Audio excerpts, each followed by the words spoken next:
Al Aqsa ফাউন্ডেশনের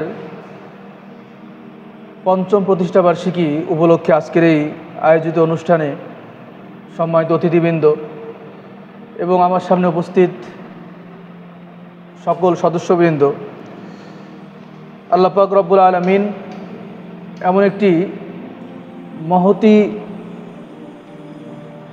উদ্যোগের এই সম্মিলনে আমাদেরকে উপস্থিত হওয়ার তৌফিক দিয়েছেন।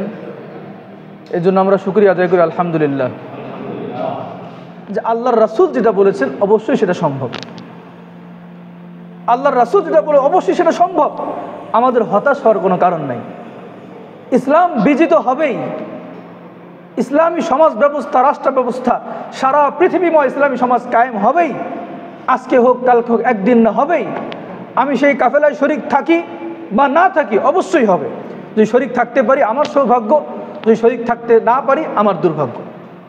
এই জন্য মুআজ্জিজ হাজরিন, ইসলামী সমাজ ব্যবস্থা কায়েমের এই মেহনতে, ইসলামী সমাজময় হয়ে যাক পুরো পৃথিবী, এই মেহনতে আমার আপনার শরীক থাকা দরকার।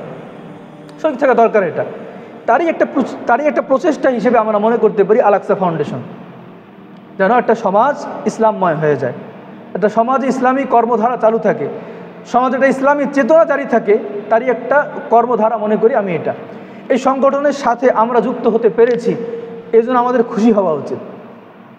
আমাদের খুশি হওয়া উচিত এই জন্য।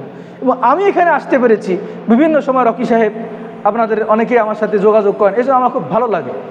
আল্লাহ রাসূল সাল্লাল্লাহু আলাইহি ওয়াসাল্লাম তিনি হিলফুল ফুজুল নামে একটা সংগঠনের সাথে জড়িত ছিলেন। এটার প্রেক্ষাপট কেমন ছিল? এক ব্যক্তি তিনি ওই সময়ের কুরাইশ কারো কাছ থেকে তার কাছ থেকে ঋণ নিয়েছে, বা তিনি পাওনাদার ছিলেন, কিন্তু পাওনার টাকা কোনোভাবেই তিনি নিজের কাছে নিতে পারছিলেন না, উসুল করতে পারছিলেন না। এর কাছে যায়, ওর কাছে যায়, কেউ সহযোগিতা করে না।